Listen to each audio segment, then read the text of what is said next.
अस्सलाम वालेकुम, कैसे हैं आप सब लोग। उम्मीद है कि खैरियत से होंगे। आज हम एक लिस्ट तरतीब देंगे और उस लिस्ट को हम बनाकर फिर उन तमाम लोगों को अनफॉलो कर देंगे जो कि नेगेटिव हैं, जो कि टॉक्सिसिटी फैलाते हैं और जो कि अमन के लिए ख़तरा हैं।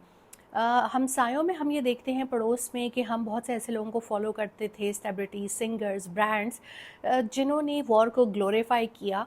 और जब हमारे बच्चों को टारगेट किया गया, हमारे मासूम बच्चे यहाँ पे शहीद हुए, तो वो इस चीज़ पर खुश हो रहे थे। तो ऐसे तो तमाम लोगों को हम जो है वो अनफॉलो कर दें, और इसके साथ साथ हमें जो उनके नए प्रोजेक्ट्स आ रहे हैं, चीज़ें मुख्तलिफ उनकी आ रही हैं, उसका बाइकआउट करना चाहिए।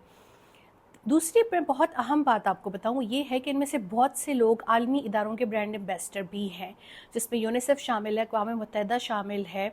बहुत से ऐसे इदारे शामिल हैं जो कि इनको पैसे देते हैं और अपना गैर सगाली सफ़ीर बनाते हैं। उनको भी इनके बारे में लिखिए कि किस तरीके से ये पिछले गुज़श्ता 2 हफ़्तों में इनका क्या किरदार रहा, और किस तरीके से इन्होंने जंग को ग्लोरीफाई किया, और किस तरीके से ये बच्चों के शहीद होने पर खुश थे। लेकिन कुछ लोग यहाँ पे भी ऐसे थे, हम देखते हैं उनके पास डायमंड बटन है, उनके पास गोल्डन बटन है, उनके लाखों में सब्सक्राइबर्स हैं, वो बहुत ज़्यादा डॉलर्स कमा रहे हैं, इंस्टाग्राम पे इन्फ्लुएंसर्स हैं, सेलिब्रिटीज़ हैं, हमारे अपने अदाकार, गुलूकार हैं, बहुत से ब्रांड्स हैं जो कि बिल्कुल खामोश रहे और उन्होंने कुछ भी नहीं कहा और अपने आप को बड़ा एपॉलिटिकल साबित करने की कोशिश की। जिस वक्त आपके मुल्क पे ऐसा वक्त आया हुआ हो कि यकजहती की ज़रूरत हो, मोराल हाई करने की ज़रूरत हो, नैरेटिव बनाने की ज़रूरत हो, उस वक्त अगर आप चुप रहें तो आप लालची हैं, मफाद परस्त हैं या फिर बुज़दिल हैं। तो ऐसे तमाम लोगों की लिस्ट बनाएं और कमेंट्स में लिखते जाएं कि हम सबको किन किन को अनफॉलो करना है, और किन किन के जो है वो इदारों को ये लिखना भी है कि इनको अपने सफ़ीर के तौर पे हटाया जाए, क्योंकि ये वॉर को ग्लोरीफाई कर रहे थे। हम तो पहले दिन से ये कह रहे हैं कि से नो टू वॉर, लेकिन हम ये देखते हैं कि हमारे हमसाए जंगी जनून में मुब्तला हैं अपनी लीडरशिप की वजह से और अपने मीडिया की वजह से।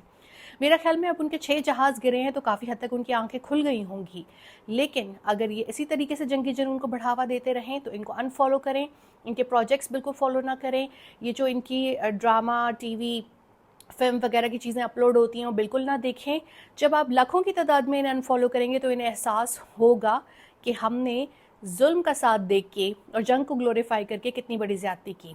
और जो बुज़दिल यहाँ बैठे हुए हैं, जिन्हें ये बहुत शौक़ है कि उनके लाखों करोड़ों फॉलोअर्स उसी तरह इंटैक्ट रहें, उनके बिज़नेस वेंचर्स पे कोई फ़र्क ना पड़े, और वो अपने आप को बड़ा कूल साबित करते हैं कि सियासत से हमारा कोई ताल्लुक़ नहीं है।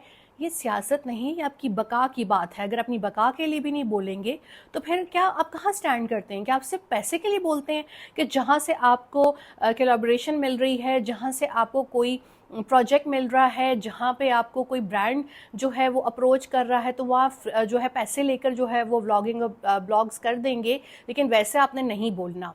तो ऐसे तमाम लोगों को अनफॉलो करें जिन्होंने जंग को ग्लोरीफाई किया और जिन्होंने जो है मुल्क का साथ नहीं दिया, और ऐसे लोग जो आपके मुल्क के ऊपर हमले से खुश थे, उन तमाम लोगों को अनफॉलो करें।